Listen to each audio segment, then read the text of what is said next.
Okay. This meeting will please come to order. It's the regular business meeting in the O&J Roberts School District. It is 7 o'clock, and it is January 22nd, 2018. Jeez, well. Will we please rise to the Pledge of Allegiance? Presentation of colors by the NJROTC, followed by a moment of silence. Thank you. I pledge allegiance to the flag of the United States of America and to the republic for which it stands, one nation, under God, indivisible, with liberty and justice for all. Please join us in a moment of silence as we reflect on all of those who serve in the United States Armed Forces, both past and present, the elected leaders of the state of Pennsylvania, and elected leaders of our nation.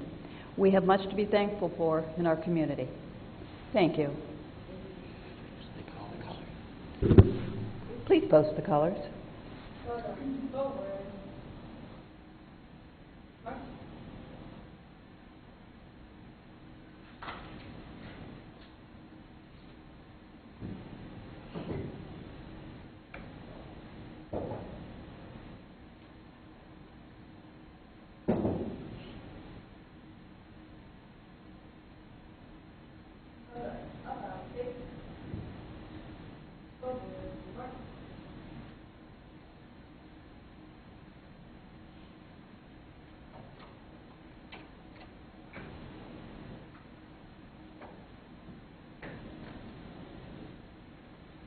Again, we will share a moment of silence as we reflect on all of those who serve in our armed forces, past and present, the elected leaders of the nation, of the state of Pennsylvania, and we have much to be grateful for in our community. Thank you.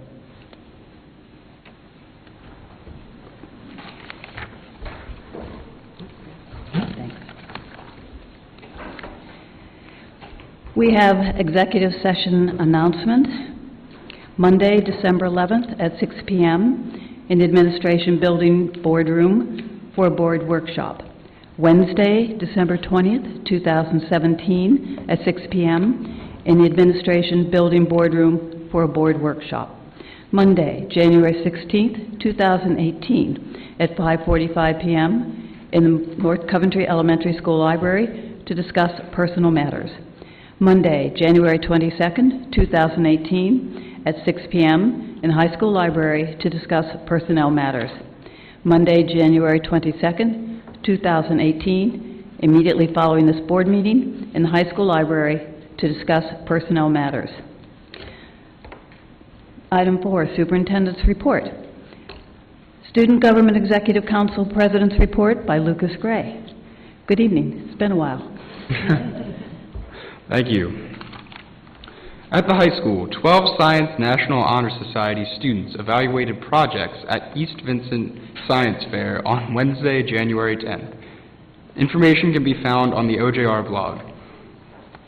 The after-school world language program for elementary students began on January 11th.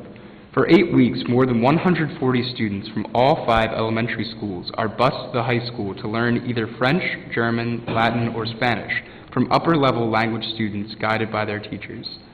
The NJROTC annual inspection took place on Thursday, the 18th. The cadets earned a rating of outstanding. DECA attended the district competition on Wednesday, December 13th. Approximately 300 students competed from many local public and private schools in the area. There are 10 first-place finishers from OJR. DECA is now preparing for the state competition in Hershey at the end of February. The STEAM Club teamed up with TCHS teachers and students on 2 dates to wire the tiny house. The Wildcat Ambassador Club participated in the Senior Citizens Tea in December and recently gave tours of our elective classes here at the high school to 454 8th grade students. At the middle school, 7th grader Sarah Ewing is the OJR Middle School Spelling Bee champion after a 23-round battle. She will compete in the county-wide Spelling Bee in early February. The Science Department hosted the annual Science Fair on Thursday, January 18th. Over 300 projects were presented, and award winners will move on to the county level in March. The annual student-faculty basketball game, hosted by our Builders Club, will be played on February 9th. Proceeds will be donated to support the fight against leukemia. For all elementary schools held their annual science fair. There were large numbers of participants, and many OGR students are moving forward to the Chester County Science Fair competition. At East Coventry, students are encouraged to read as many books as they are tall. Exhibits throughout the building encourage the students to display the number of books they are reading during the challenge. At East Vincent, student council officers coordinated and facilitated a school-wide assembly focusing on Character Awards, an iMovie that showcased special activities at East Vincent, and the officers shared information about the school-wide cat cash system and the playground's buddy bench. At French Creek Elementary School, French Creek families enjoyed Muffins with Moms on January 18th and 19th. At North Coventry, the robotics team has been researching the safe disposal of unwanted medications. They learned that Senator Rafferty was sponsoring a video contest about the opioid epidemic, so they welcomed him to North Coventry on January 9th. 2 of the team members starred in a video demonstrating all they had learned about the opioid crisis. The robotics team shared about the safe disposal of unwanted pharmaceutical drugs. In addition, the team has been educating others at various events throughout the district as well as distributing flyers to local businesses. The team hopes that Senator Rafferty will work on a bill requiring water companies to test for pharmaceuticals in their water. A winter book swap was once again organized to encourage reading over the winter break. Hundreds of books were offered to students. And at West Vincent is planning a Growth Mindset Assembly, which is a theme that can be seen throughout the building to inspire, encourage, and motivate students to become the best versions of themselves every day. This concludes my report. Thank you. Thank you. Subject 4.2, School Director Recognition Month. We have a video that our students at East Coventry have put together for our school board members.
That was adorable. And each school board member, you have a packet of letters from students across the district honoring you this month. Yes. A little extra reading. How wonderful. Thank you so much. So in recognition for School Director Recognition Month, January of 2018, whereas the role of locally elected school officials has served the Commonwealth of Pennsylvania and local communities in meeting the needs of public education since the passage of the Free School Act in 1834, and whereas these local boards have discharged their responsibility to public education in a manner which has placed public education in the forefront of our educational system, and whereas locally elected officials have distinguished themselves and their communities to this non-paid, volunteer public service commitment, and whereas the contributions of these men and women should be recognized and appreciated by those who benefit from their work in our public school system. Now, therefore, be it resolved that the Board of Directors of the Pennsylvania School Boards Association hereby proclaim the month of January as School Director Recognition Month in the Commonwealth, and further resolve that this proclamation be communicated to all school districts, school officials, and local communities in a planned program which brings visibility and awareness of the role of locally elected school officials to the citizenship of the Commonwealth. And so we also have, for our school directors, honoring you for your work. So we have a certificate that we will pass out at the end of our meeting today. And so on behalf of all the students and teachers, thank you for all that you do for the students of Owen J. Roberts. Thank you, Dr. Lloyd. I myself would like to say that's very gratifying, and that's why we're all here. But in reality, the honor is ours to serve the community and those wonderful, adorable children. Okay, item 4.3, we're going to hear the superintendent's report from Dr. Susan T. Lloyd. I only have a few items since I gave a report just last week. That I just want to remind everyone that there are 3 snow days built into our school calendar. That is not typical. All school districts do not do that. And so we've already used one of those days. So the 2 additional snow days, if needed, would be June 7th and June the 8th. If a 4th day is needed, Lucas, then we would take March the 28th, would be our 5th snow day. And then March the 29th would become that 5th snow day. So we've only used one so far. As a reminder, our district will be closed on February the 19th for our President's Day. And then mark your calendars, because our high school post-prom fashion show will be held on February the 23rd. Tickets sell out fast. This concludes my report. Thank you, Dr. Lloyd. Subject 5.1 is the appointment of board members to standing committees. If you remember, we had a conversation in December, and we have added committees to our organization. Those committees are Buildings and Grounds Committee. Jacqueline Crumrine is the administrative liaison. I'm remaining chairperson of the Buildings and Grounds Committee. Jamie Fries will be vice chair. Doug Hughes and Kathy Whitlock round out the membership. Curriculum and Instruction Committee. Dr. Catherine Soter is the administrative liaison. Pamela Klauser-Wolf is chairperson. Heather McCreary is vice chair. Leslie Prophet and Kathy Whitlock round out the membership. Finance Committee. Jacqueline Crumrine is administrative liaison. James Fries is chairperson. Lisa Huzzard is vice chair. I am on the committee, and Douglas Hughes round out the committee. Legislative and Policy Committee. Dr. Holly Acosta is administrative liaison. Lisa Huzzard is chairperson. Carl Miner is vice chair. Jamie Fries and Leslie Prophet round out the membership. Personnel Committee. Jessica Hefner is administrative liaison. Heather McCreary and Pamela Klauser-Wolf are co-chairs. Jamie Fries and Doug Hughes round out the committee membership. Extracurricular and Interscholastic. The liaisons are Athletic Director and High School Principal. Doug Hughes is chairperson. Kathy Whitlock is vice chair. Lisa Huzzard and Heather McCreary round out the membership. Pupil Services and Special Education. The administrative liaison is Dr. Holly Acosta. Heather McCreary is chairperson. Leslie Prophet is vice chair. Carl Miner and Pamela Klauser-Wolf round out the committee. PSBA Region Representative I am representative. NSBA Federal Relations. Melissa Booth is the representative. Heather McCreary is the alternate. Chester County Intermediate Board Unit. Carl Miner is the representative. Chester County School Board's Legislative Council representative. That's Melissa Booth. And Chester County School Authority is Carl Miner. You may have noticed that contrary to the past, because we've added committees, the chair and vice chair have to staff more of the committees just to fill up the membership, which must be 4 members if you want to have chairs and co-chairs and vice chairs involved. Okay, I'm welcoming public comment on agenda items.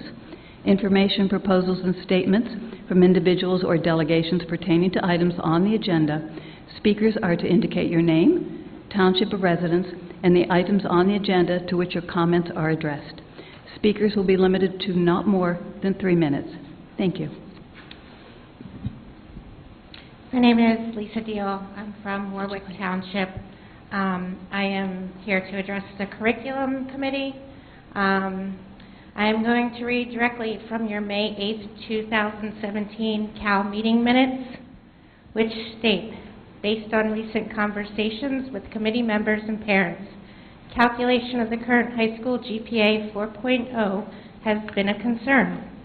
Parents in attendance had questions and concerns regarding the GPA and National Honor Society. Dr. Marchini also discussed the merits of an unweighted GPA. This could include the electives.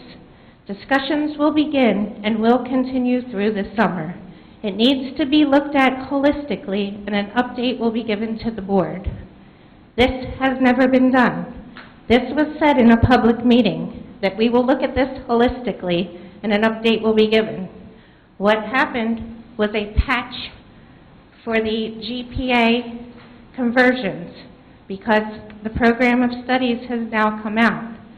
So where the unweighted and the weighted scales converged and were the same, they put a patch in. That's not a holistic view.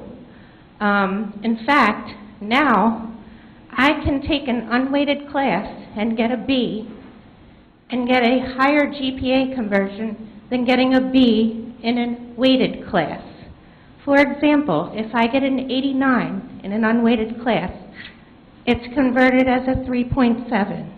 If I get an 86 in a weighted class, which is also a B, it's converted as a 3.4. So what's the incentive for our kids to take weighted classes if they can get a better GPA taking unweighted classes? This was a promise made in May that this would be looked at, and it still hasn't been done. And now the program of studies is out, and people are going to look at this and say, gee, I can get a better GPA, weighted or unweighted, if I take unweighted classes. Why would I take weighted classes? Can you guys please get something done with this? Thank you.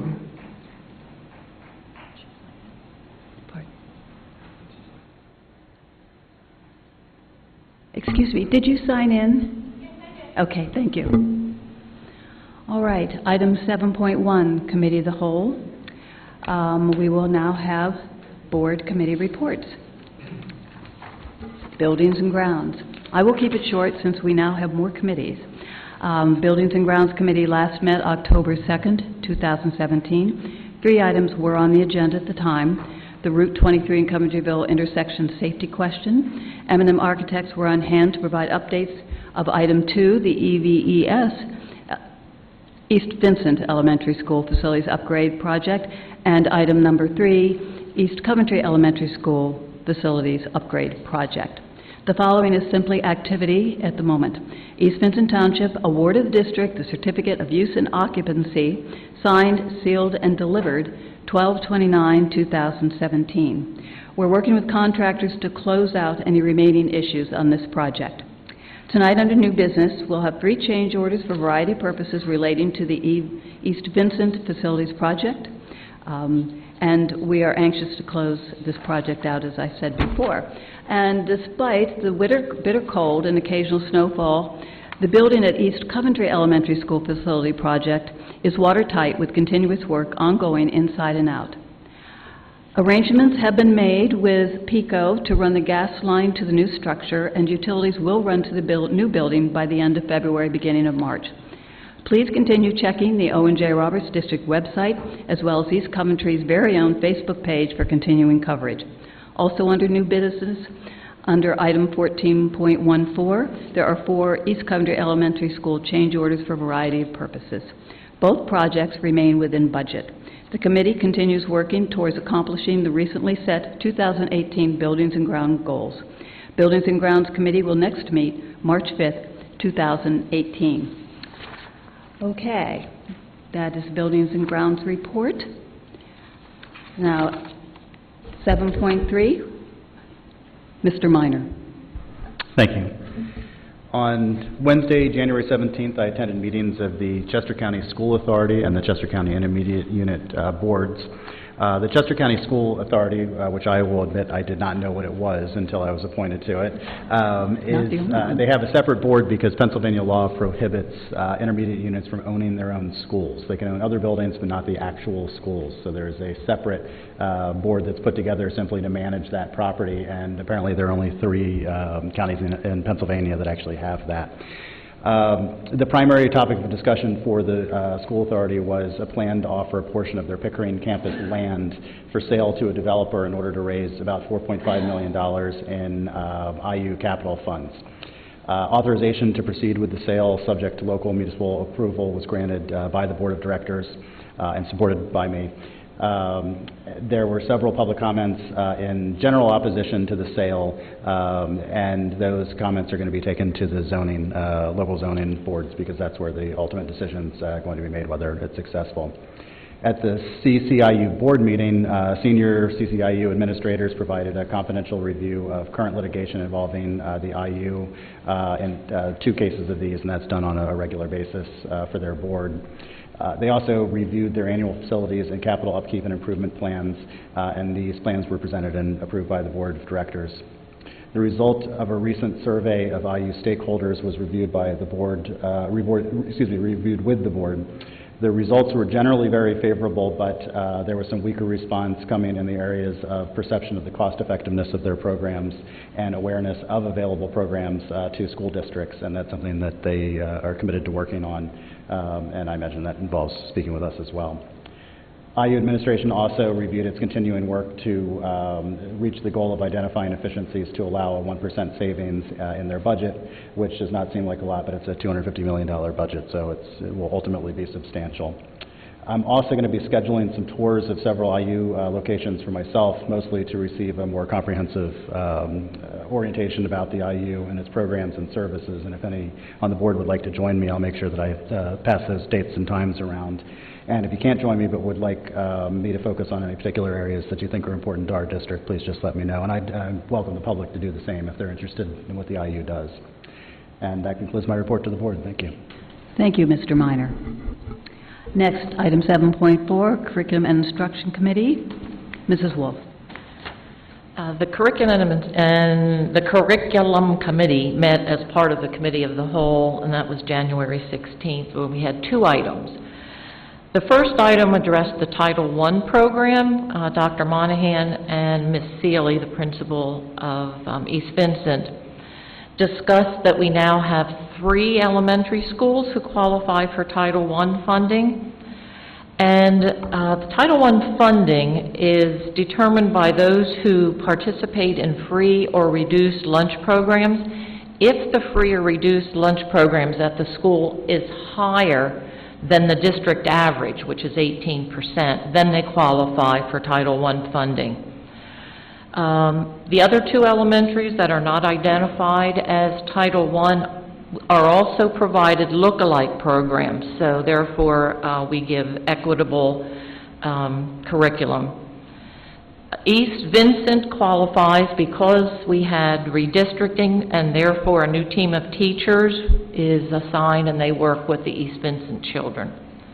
All students, and I remember these tests very well, get a baseline test in the fall for reading and math, and then in the winter and spring, and that is required by Title I. And then the second item was the world language classes that are now available in the middle school and high school. Dr. Soder explained that we also have an exploratory world language program for elementary students, and that is for the high school language students who teach currently. The students are bused to the high school, and it's a wonderful program. The World Language Department uses a rubric from the Pennsylvania State Modern Language Association, and every other year they review their department. One of the results of the revision or review of the World Language Department is to offer an exploratory program, all 4 languages, for elementary students, and this would be grade 6, and this would actually be a teacher-taught program, not the after-school exploratory And the students would be able to have all 4 languages throughout the year, and it would take place within their current special area rotation. Therefore, it will affect staffing. We will need 1.0, a full-time teacher, to teach classes in all 5 elementaries, and that wouldn't have to be 1 full-time, it could be 2 part-time, which would create a full-time. Later this spring, the board will see how this affects staffing. But if anybody has any questions about the program or any requests, feel free to contact Dr. Soder. The next curriculum meeting, which will be a presentation, January 29th, 6 o'clock, and it'll be in this room, in the LGI. And it'll be a panel discussion with representatives from several colleges. We will also have an update on the International Baccalaureate program and on the AP courses. Again, if board members have any questions or require any special information, please contact Dr. Soder. Thank you, Madam President.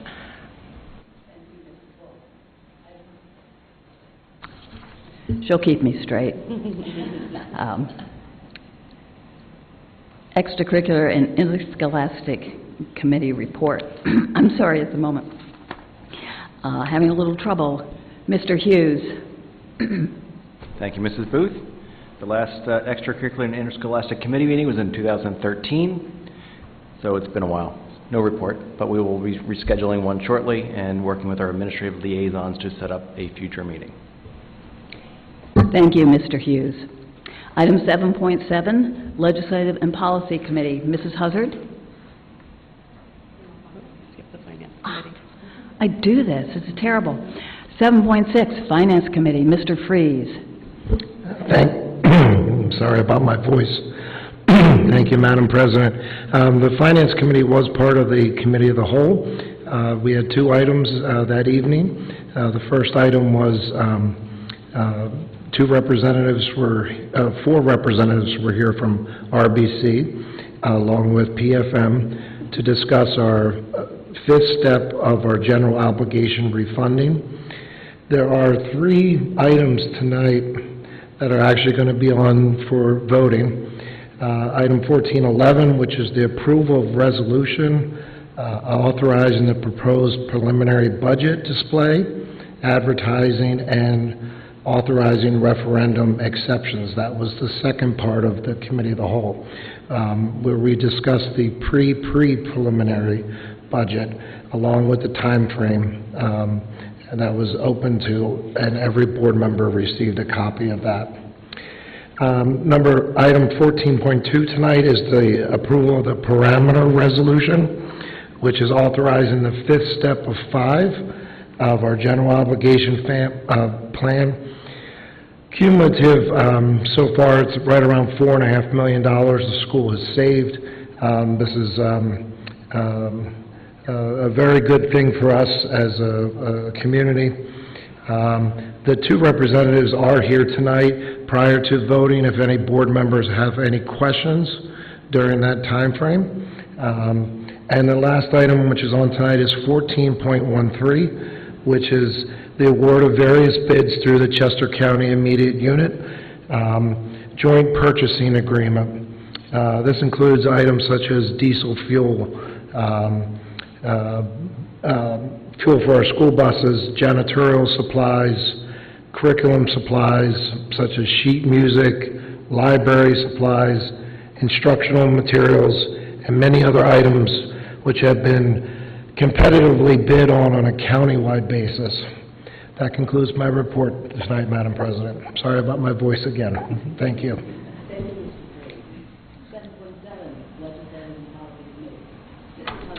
Thank you. We have 2 items. 8.11 will be the first reading of Policy 005, which is the descriptive of all the committees that we have now formed.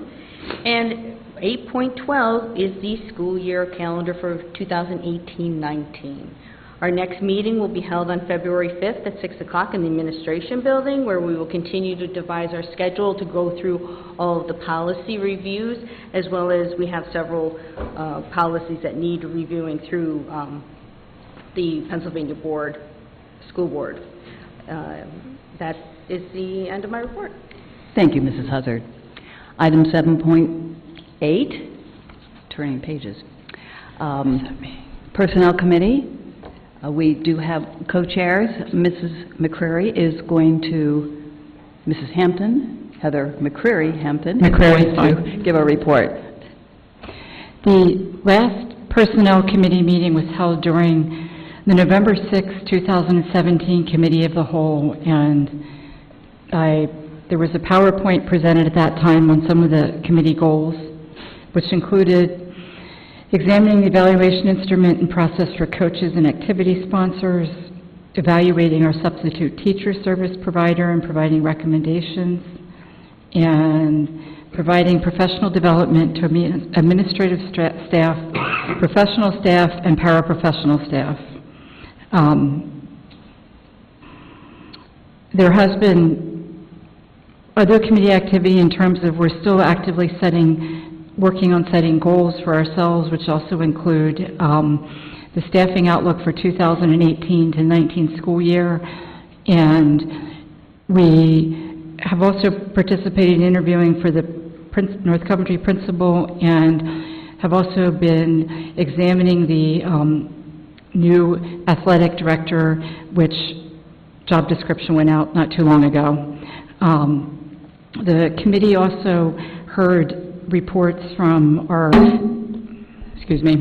both of our interim consultants, our athletic director and our superintendent that were hired, and there was also, that you might have seen the surveys that went out regarding looking for input for the activity and athletic director positions.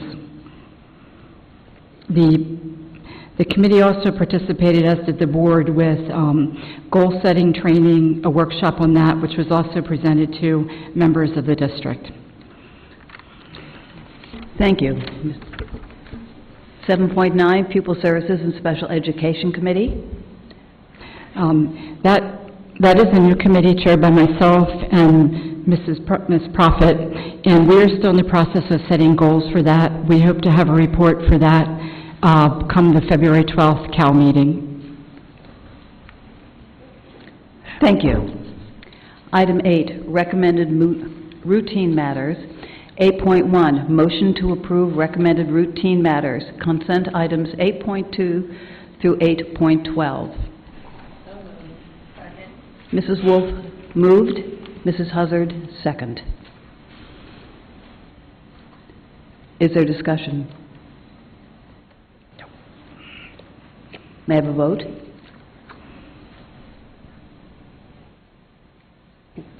So moved. All in favor? Aye. All opposed? Motion carries. Thank you.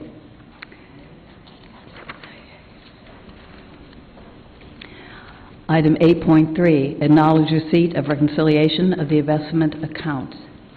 Recommended routine matters. Acknowledge. Did I miss something again? I'm sorry, I had them print this out large for me, and it doesn't quite follow the pages. So here again, I am losing my place. We are at 9. Thank you. Mr. Freeze. Moved by Mr. Freeze. Do I hear a second? Second. Any discussion? Do I hear a vote? Do I hear an A?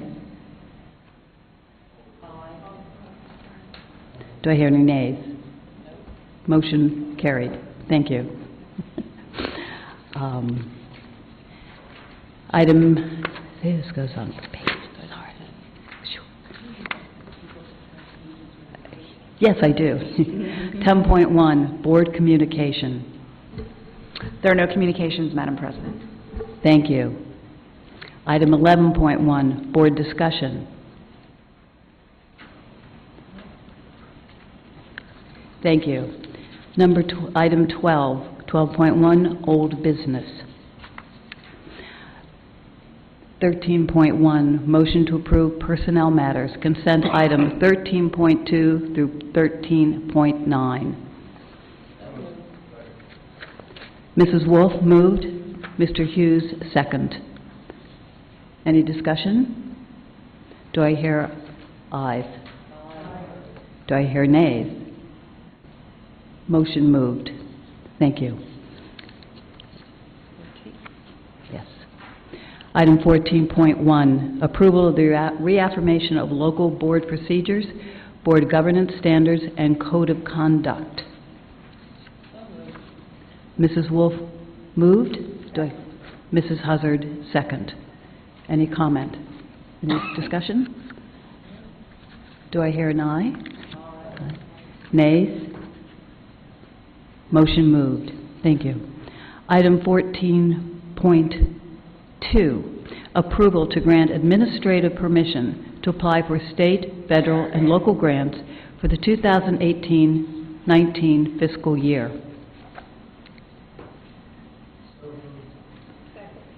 Mr. Freeze moved.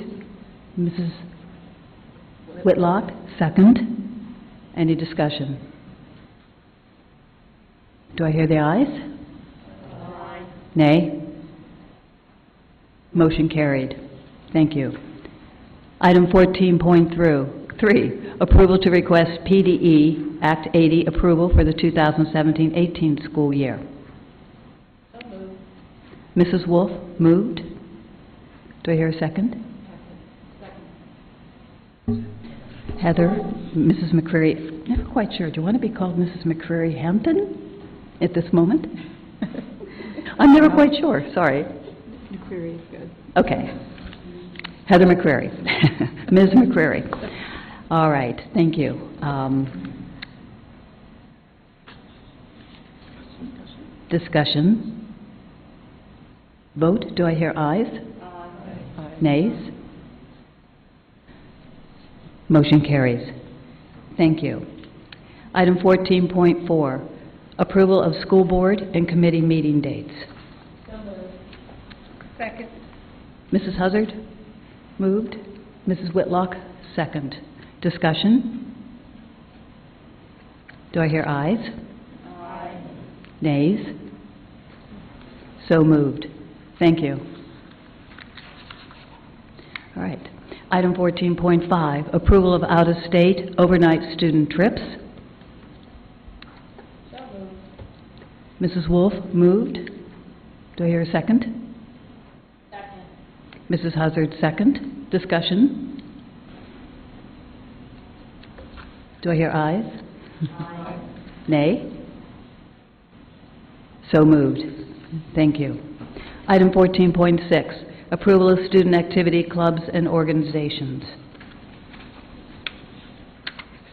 So moved. Mrs. Hazard moved. Second.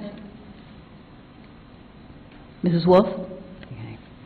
Discussion. Do I hear ayes? Aye. Nays? Motion carried. Item 14.7, ratification, approval of homebound instruction. Any discussion? Okay, Mrs. Wolf moved. Mr. Hughes second. Discussion? Do I hear ayes? Aye. Nays? Motion carried. Thank you. Item 14.8, approval of confidential agreements and releases. So moved. Mrs. Wolf moved. Do I hear second? Second. Mrs. Hazard second. Discussion. Do I hear ayes? Aye. Do I hear nays? Motion carried. Thank you. Item 14.9, approval to establish a student activity account. So moved. Second. Mrs. Wolf moved. Mrs. Whitlock second. Discussion. Do I hear ayes? Aye. Nay? Motion carried. Thank you. Item 1410.10, approval of conference attendance. Mrs. Wolf? Second. Mrs. Hazard, second. Discussion? Do I hear ayes? Aye. Do I hear nays? Motion moved. Thank you. Item 14.11, approval of resolution authorizing proposed preliminary budget display, advertising, and authorizing referendum exceptions. Mr. Freeze moved. Second. Mrs. Hazard, second. Discussion. Do I hear ayes? Nays. Motion carried. Thank you. Item 14.12, approval of parameter resolution. Mr. Freeze moved. Do I hear a second? Second. Mrs. Hazard, second. Discussion. Do I hear ayes? Aye. Nays. Motion carried. Thank you. Item 14.13, award of bids in accordance with CCIU Joint Purchasing Agreement. Second. Mr. Freeze moved. Mrs. Whitlock, second. Discussion. I would just like to make comment that the CCIU purchasing arrangements have benefited the district greatly. We've saved a lot of money utilizing that part of the CCIU, and I think we're all grateful to that. Okay. Do I hear ayes? Aye. Nays? Motion carried. Thank you. I think our financial advisors are going to leave. Thank you They for are. being here. Yeah, thank you.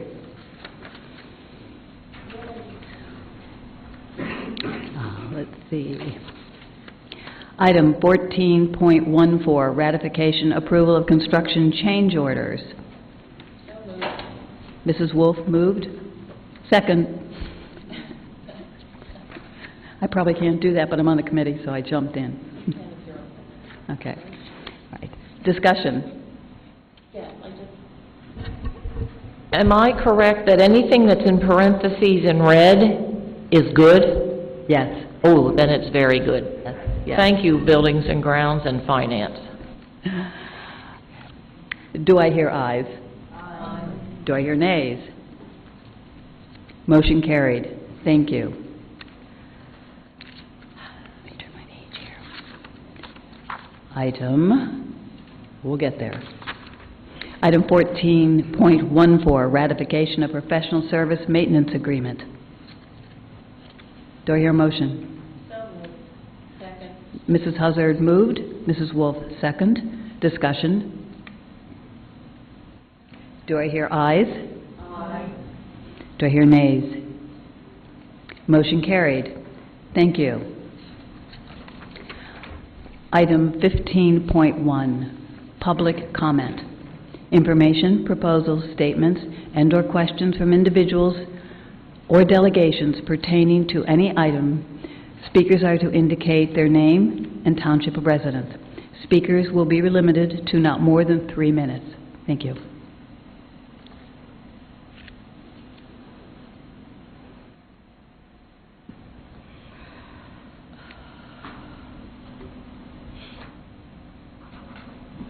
Hello.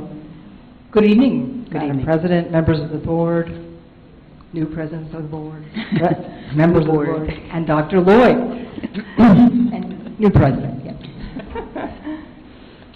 I've been collecting research and articles for some time now, as many of you know, about the relationship of chronic sleep deprivation and the mental, physical, and emotional health of adolescents, and the connection between chronic sleep deprivation and early school start times that do not coincide with the biological clocks of teens.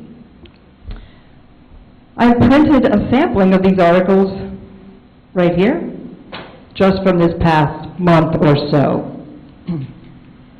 The sampling includes articles about schools that have made a change recently to a later start time, for example, State College School District, schools that are considering making the change, for example, Phoenixville Area School District, comments from superintendents around the state who are acknowledging the importance of studying the issue, new research from Penn State, right here, an entire issue, the December issue of the Journal of Sleep Health, devoted to high school start times, articles about the importance of sleep for better performance and less injuries in sports,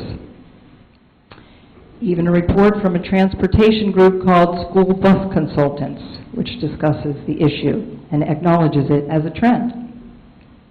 You are welcome to read these articles, but I doubt that any of you needs to hear the basic facts. The importance of this public health issue is trending in the news somewhere every week. I'm sure you've heard it, I'm sure you've read it. You know the recommendations from the American Academy of Pediatrics, the American Medical Association, Centers for Disease Control. Now it's time to do something about it and to join the school districts in 21 states that have shifted their start times in this current school year, and the districts in at least 45 states that have delayed their start times in recent years. Locally, in our very own Chester County Intermediate Unit, we have Unionville-Chadds Ford District leading the way, which has reported very positive outcomes from the shift they made for this current school year. Phoenixville School Board, as I mentioned, just voted, I think last week, to study the issue. There's York County, there's Greater Pittsburgh, etc. Are there challenges in making such a change? Of course there are. But why wouldn't we want to do what is best for the mental, physical, and emotional health of our students? And, not coincidentally, improve academic performance as well. I would like this board to take a serious look at this issue. I'd like to see a program created to educate our community, the entire community, about this issue. And I'd like to see a task force formed to see how a change can work for our district. Thank you very much. I will leave these articles here in case you're interested. Thank you. As I said, it's only a sampling. There are many, many, many more.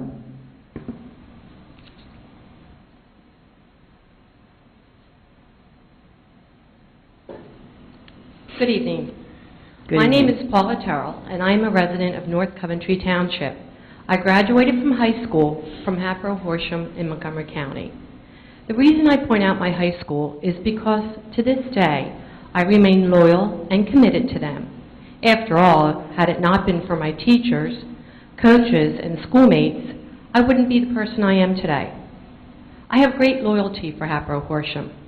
I give of my money by maintaining yearly alumni dues, as well as contribute to their annual fundraiser. I also give of my time by volunteering at the annual Hatboro Horsham versus Upper Moreland Thanksgiving football game in existence since 1933. Upon graduation, I pursued a competitive swimming and was nationally ranked in the 200 fly and the 500 free. I returned to Hatboro Horsham from time to time to share my stories and my experience of post-high school swimming, much like I did here when I coached for Ellen J. Roberts for 9 years. Which brings me to this.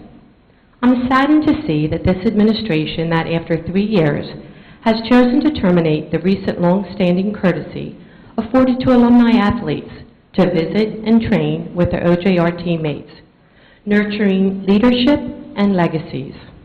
While I thank Dr. Lloyd and Dr. Dunlap for meeting with me personally on Wednesday to discuss this very topic, sadly, I am not convinced that by implementing this 3-year-old policy for the first time in 2018 is the best possible compromise for our school.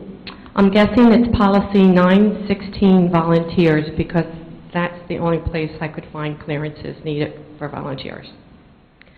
By refusing to allow alumni athletes to return to where all the magic began does not keep the school or its students any safer, as there are no security officers at the door during swim meets, and I equally doubt that every parent and away team swim member has their clearances.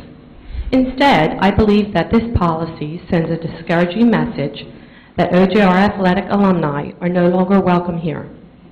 Based on my personal experience alone, I ask that the board, the superintendent, and once hired, the athletic director, reconsider this vague and non-descriptive policy.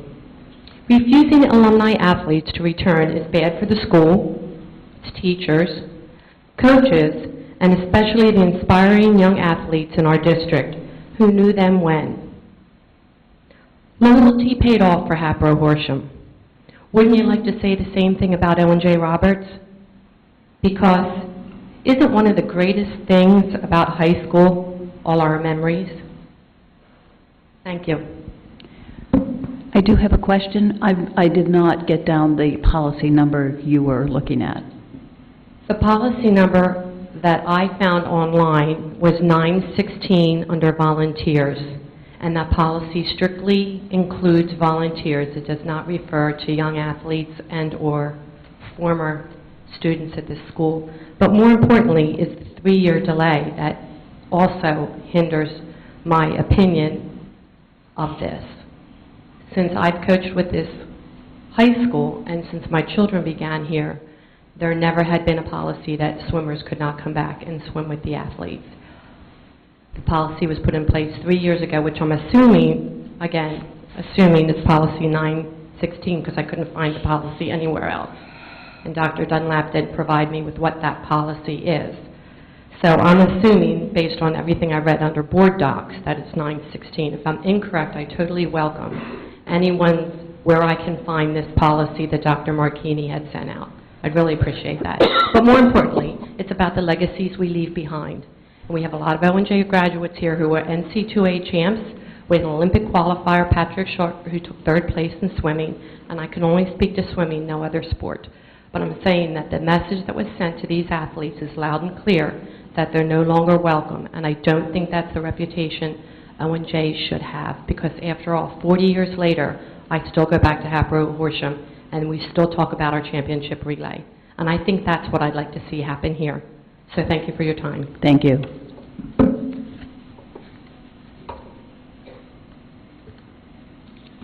Signed in, so you know. Signed in earlier. Oh, okay. Yeah. Thank you. My name is Lisa Costanzo, and I am here representing about 40 homes that are new to the school district as part of Buyer Station. We're the Creekside development, and one of our dilemmas that we've had since we moved in, the development's fairly new, is our school bus transportation issue. Some of the families are here joining me and will probably speak after me, but I wanted to brief you on the issue and ask for your guidance and support in correcting it. Today, our children have to use an alternate bus stop because our roads are not yet dedicated, and that bus stop is quite a ways from our homes, and it's on a busy intersection of Sunderland and Station Boulevard, where there is no parking and no real secure area for the children to wait for the bus. Heavy traffic, and it is very much the main intersection of Buyer Station for all of the traffic in the morning and in the afternoon during the rush hours. So the parents are very concerned about their safety. And what we'd like to ask the board to consider is moving the bus stop location to the top of our hill right before the undedicated street begins, and then turning around and going back out Sunderland until the road is dedicated. The dedication timeline is speculative right now, simply because it may be dependent on the Sunderland Extension Road that Toll Brothers has to build, that will connect our development directly to West Vincent Township instead of having to go through Euclid Township to get our kids to school. So we're looking for direction from you as to where to go. We've spoken with Chief Mike, and he has tried to intervene into the school bus situation. We've spoken to Chris, and he has also attempted to make some changes, but until we get a dedicated road, we understand that there are concerns and liabilities. However, we do believe there could be a solution to the problem if we could move the bus stop closer to the development and in a safer location. Thank you. Want to speak, or are you good? Okay. All right. Thank you. Thank you. We would want them to just send to Chris Gregg, so we'll get their information. Right. Hi, again, Lisa Beal from Warwick Township. I'm here as a taxpayer in the district to express my concern over the athletic director position. The district opted to pay $500 a day for a consultant until an athletic director was hired. This was rationalized as being budget neutral, so it wasn't costing the taxpayer money. However, my taxes are not and have not been budget neutral, so I don't know if this is possibly an area where we could be saving the taxpayer money. This consultant submitted a survey to the community recently about the thoughts on the athletic and activities at OJR. However, the position was posted in the district prior to this survey. So what exactly was the benefit of hiring a consultant if you're not going to wait for the input to fill this position? Did this consultant have input into the job description that was posted? What exactly did we pay this consultant $500 a day to do if we weren't going to listen to what he had to say? Thank you.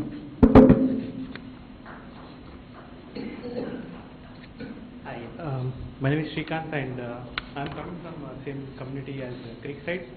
I just want to just add more things, like I think today around 3:40 I had to pick my kid, and I've seen there was a slight miss from a car. Like, I think the driver was good enough to have the stop signal and everything, but I've seen like one car, there was stop signals and everything, but I think he might be on phone or something, and I've seen him just taking a right signal, right turn, and I've seen a situation where it was like really harmful. Like, we had to run to get the kid and make sure that, and even the driver had to honk so they could stop the vehicle. So I think, and I'm sure that other owners said that this happened a couple months ago, and we are really concerned about how we are going to solve it. Like, maybe we need to change the spot or get closer to our community. Another thing is like my wife is also pregnant. Like, as already mentioned, that it's really hard to go and pick the kids. There is no parking lot or anything. So I think it would be helpful if you guys can help us solve the problem. Like, we are trying our best to talk to the township, talk to the toll brothers, but it seems the situation is not going anywhere. So I would please request all you guys to look in and see how you guys can help us at least in the interim till toll brothers can solve the problem or the township can solve the problem. Thank you. Thank you. May I ask one quick question? Oh, I'm sorry. You are from the same community that our previous speaker was, correct? Thank you.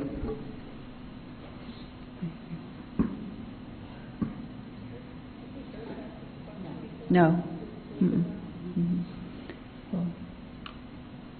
We'll let them speak. Everybody speak.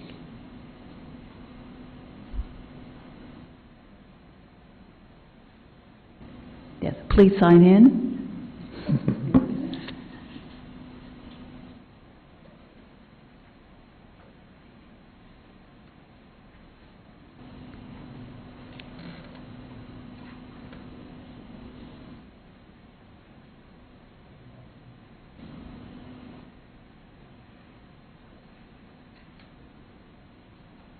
Good evening, everyone. Good evening. I'm from the same community. Okay. Just wanted to add a couple more points. We're talking about kids aged from 5 to 10. All the kids have been in the same spot as earlier, as Shri mentioned. A couple of cars, even though bus stopped, they tend to just drive rashly, and it happened a couple times in front of me. And as Lisa mentioned, she was in touch with the sheriff. We have seen for a couple of weeks a police car standing there, just monitoring the situation. But Unfortunately, we couldn't take the video or pictures, but it happened multiple times. These guys, we can't stop. But on top of it, a couple of weeks ago, there was heavy snow. And the roads and the bus stop that we're talking about is not a real bus stop, and nobody is cleaning them. It's actually a thick ice, and the reason why we are so concerned is one incident is enough for the kid to just carry that forever. If they fall or something happens, they're not cleaned, then nothing is there, just we stop. And literally, we parents, we stand in the center of the road just to stop the vehicles passing by. Good. And just to protect the kids. It's not a safe situation, it's risky, and that's why we wanted to take your advice and just please help us. Appreciate your help. Thank you. Thank you.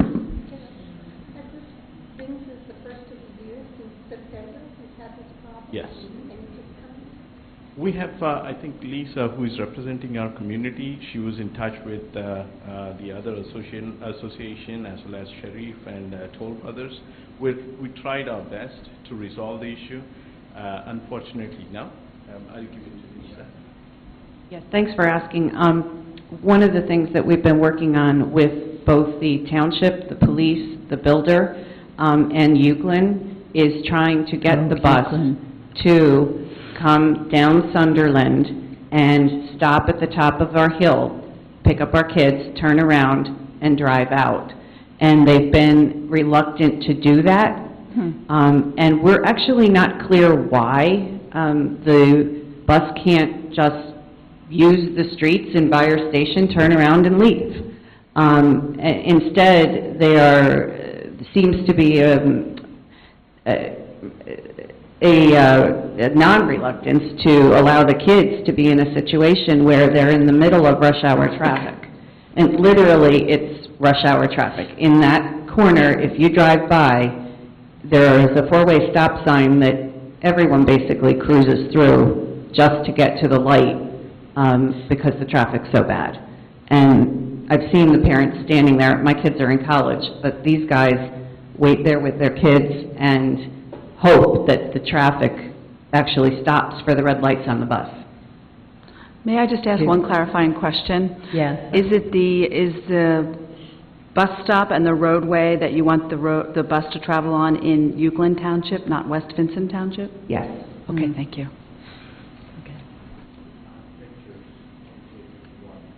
After the snow, 3 days later, still you can see the snow. It's just there for a week. We had to stand there just to protect our kids. Right, because it's not a bus stop, it's an actual intersection of a busy street with no parking. So there's no allocation for a parked car.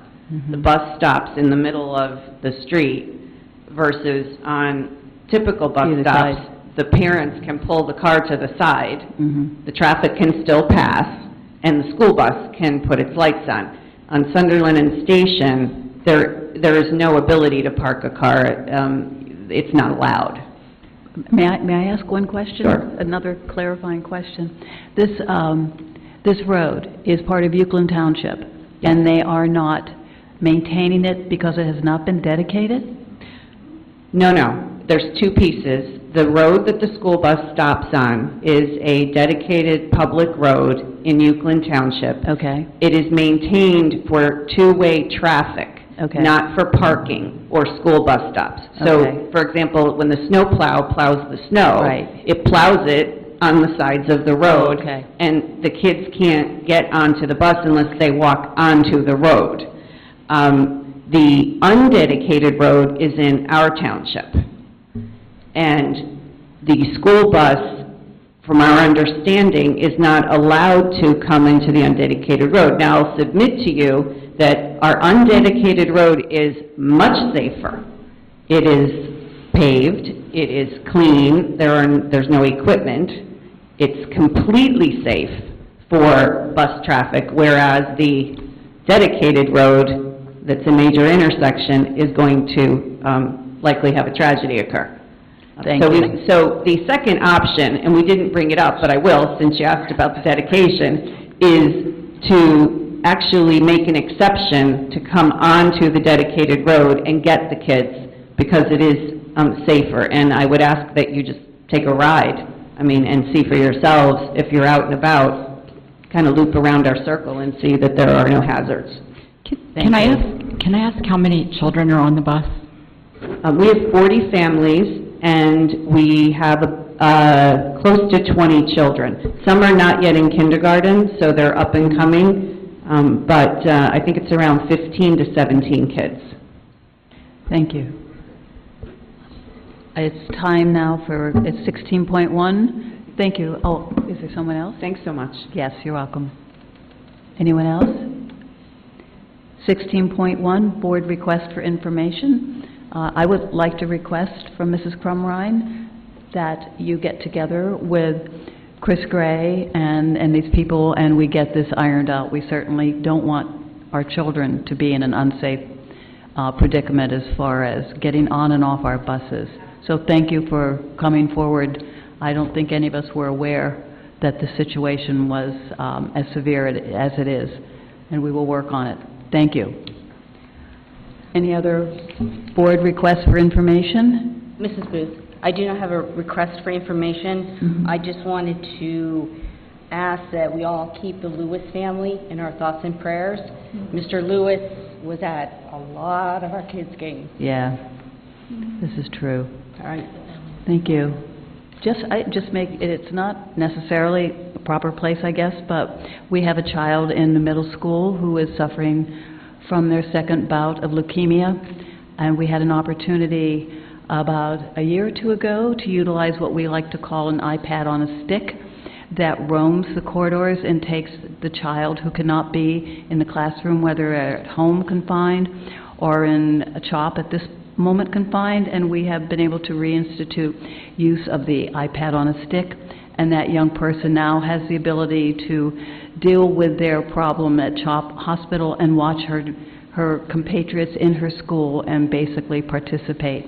It's just a wonderful experience. I just wanted to make mention of that. I think some of our board members did not have the opportunity to witness that presentation. It's really a phenomenal situation. I know that Dr. Lloyd, a video was shared on that opportunity, and the parents were indeed extremely grateful. Just thought you might like to hear that. Okay, if there is no more... So just to follow up on the one comment about the extracurricular and activities and alumni coming back, if we can add that to a future meeting for E&I guess, or policy, one of the two, we'll figure it out. But also, if we can do a review of all the activities in athletics that have alumni coming back to assist, to make sure we're consistently implementing that policy across the organization. And if we need to take a hiatus from that until we get this figured out, that would be good. Excellent question. Can I also say, we didn't say it earlier, but thank you to all the children that did the video and the letters for us. We had a wonderful greeting, too, when we walked into our place of moment before we come in here, and it was done by children in the school district. As I think I said before, we as board members are really enjoy our activity and love these children as all of you do. So thank you. This meeting is adjourned.